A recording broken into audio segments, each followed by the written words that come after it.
नमस्कार, तुम्हा सगळ्यांचं स्वागत आहे मुंबई तकमध्ये। गेल्या 2-3 दिवसांपासून मुंबई असेल, पालघर असेल, रायगड असेल या भागांमध्ये मुसळधार पाऊस होता आणि त्यामुळेच अनेक ठिकाणी रेड अलर्ट सुद्धा देण्यात आला होता। पालघर असेल, रायगड असेल यामधल्या काही शाळांना सुट्टी सुद्धा जाहीर करण्यात आली होती आणि म्हणूनच आपल्याला पुढच्या 4 दिवसांचं नेमकं वेदर कसं असणार आहे, कुठल्या भागांमध्ये किती पाऊस कोसळणार आहे, तुमच्या जिल्ह्यामध्ये कुठला अलर्ट दिलेला आहे हे सगळं आपल्याला समजावून घ्यायचं आहे आणि मॅपच्या आधारे आपण या सगळ्या संदर्भातली माहिती घेणार आहोत। जरी पावसाचं प्रमाण वाढलेलं असलं तरी सुद्धा पुढच्या काही दिवसांमध्ये हे प्रमाण कमी होत जाणार आहे आणि अनेक ठिकाणी कुठले अलर्ट नसणार आहे हे सुद्धा या सगळ्यामधनं स्पष्ट झालेलं आहे।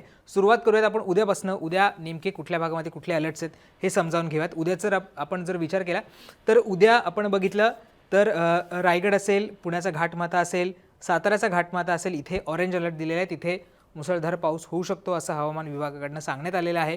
रत्नागिरी असेल, सिंधुदुर्ग असेल या भागांमध्ये आणि कोल्हापूर असेल या भागांमध्ये आपण बघतोय की येलो अलर्ट आहे। वरती सुद्धा मुंबई, ठाणे, पालघर, नाशिकचा घाटमाथा, बुलढाणा, अकोला, अमरावती, वाशिम, यवतमाळ, वर्धा, नागपूर, चंद्रपूर, गडचिरोली आणि गोंदिया या भागांमध्ये सुद्धा येलो अलर्ट दिलेला आहे, तिथे सुद्धा काही प्रमाणात पाऊस कोसळेल असं हवामान विभागाकडून सांगण्यात आलेलं आहे। आपण बघतोय की विदर्भात सुद्धा गेल्या अनेक दिवसांपासून मुसळधार पाऊस कोसळतो आणि तसाच काहीसा पाऊस हा उद्या सुद्धा असेल असं हवामान विभागाकडून सांगण्यात आलेलं आहे। आणि उर्वरित महाराष्ट्राचा जर आपण विचार केला तर मध्य महाराष्ट्र असेल किंवा पश्चिम महाराष्ट्राचा भाग असेल तिथे मात्र कुठलाही अलर्ट नाही आहे। सातारा, पुणे, बीड, अहिल्यानगर, नाशिक, संभाजीनगर, धुळे, नंदुरबार, जळगाव किंवा इकडे नांदेड असेल, हिंगोली असेल, बीड असेल, खाली सांगली आणि कोल्हापूरचा काही भाग असेल या भागांमध्ये उद्या ग्रीन अलर्ट आहे, तिथे फार काही मोठा पाऊस होणार नाही आहे, अगदी हलक्या सरी कोसळतील असं हवामान विभागाकडून स्पष्ट करण्यात आले आहे। त्यामुळे उद्या आपण जर विचार केला, रविवारचा विचार केला तर पुण्याचा घाटमाथा असेल, रायगड असेल आणि साताऱ्याचा घाटमाथा असेल या भागांमध्ये मात्र अलर्ट राहण्याची गरज आहे, तिथे मुसळधार पाऊस होऊ शकतो असं हवामान विभागाकडून स्पष्ट करण्यात आलेलं आहे। आता आपण सोमवारचं बघूयात कसं असणार आहे। सोमवारी जर आपण विचार केला तर पुन्हा एकदा पुण्याचा घाटमाथा असेल, रायगड असेल, रत्नागिरी असेल, साताऱ्याचा घाटमाथा असेल या भागांमध्ये आपण बघतोय की तिथे अलर्ट देण्यात आलेला आहे, तिथे येलो अलर्ट आहे, तिथे काही प्रमाणात पाऊस होईल।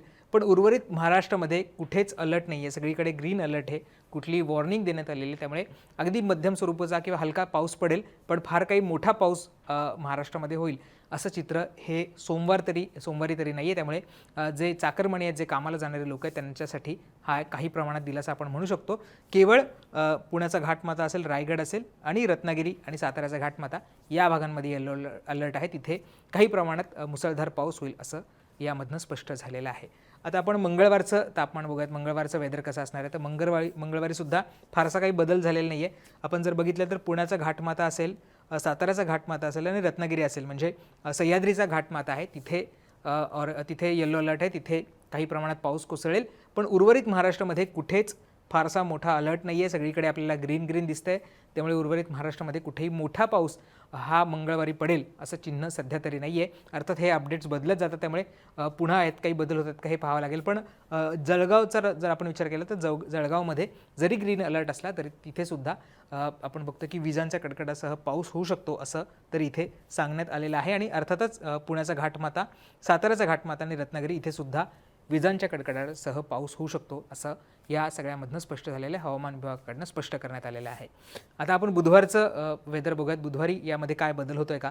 तर बुधवारी जवळजवळ सगळीकडेच आपल्याला ग्रीन अलर्ट आहे, कुठेही महाराष्ट्रामध्ये मोठा पाऊस होईल असं तरी सध्या चित्र नाही आहे। पण पुण्याचा घाटमाथा म्हणजे लोणावळा खंडाळाचा सगळा जो एरिया आहे, कर्जतचा भाग आहे, खोपोलीचा भाग आहे, तिथे मात्र मुसळधार पाऊस होईल असा अंदाज हा हवामान विभागाकडून वर्तवण्यात आलेला आहे। आणि त्याच पद्धतीनं जळगावमध्ये सुद्धा जरी ग्रीन अलर्ट असला तरी तिथे सुद्धा विजांच्या कडकडासह पाऊस होऊ शकतो असं हवामान विभागाकडून सांगण्यात आलेलं आहे। मात्र उर्वरित महाराष्ट्रामध्ये तुम्हाला स्क्रीनवर सुद्धा दिसतंय संपूर्ण ग्रीन आहे, त्यामुळे तिथे कुठेही मोठा पाऊस हा महाराष्ट्रात होईल असं सध्या तरी चित्र नाही आहे। मुंबईमध्ये सुद्धा या काळामध्ये कुठलाही मोठा पाऊस होणार नाही आहे असं हवामान विभागाकडून सध्या स्पष्ट करण्यात आलेलं आहे। त्यामुळे हे होते पुढच्या 4 दिवसाचे अलर्ट्स, ज्याच्यामध्ये आपण बघितलं की कुठल्या भागामध्ये किती प्रमाणात पाऊस पडणार आहे। उद्याचा आपण विचार केला तर पुढचे 2-3 दिवस रायगड आणि जो कोकणचा किनारपट्टा आहे तिथे मात्र पाऊस होईल, पण उर्वरित महाराष्ट्रामध्ये फारसा मोठा पाऊस हा या काळामध्ये होणार नाही आहे। पण अर्थात हे अलर्ट्स बदलत असतात, त्यामुळे सतर्क राहण्याची गरज आहे। पावसाचे अपडेट्स असतील किंवा इतर अपडेट्स असतील हे आम्ही तुमच्यापर्यंत वेळोवेळी पोहोचवत राहू, त्यामुळे मुंबई तकचं वेदर रिपोर्ट पाहायला विसरू नका आणि मुंबई तकला सबस्क्राईब केलं नसेल तर ते सुद्धा करा। धन्यवाद।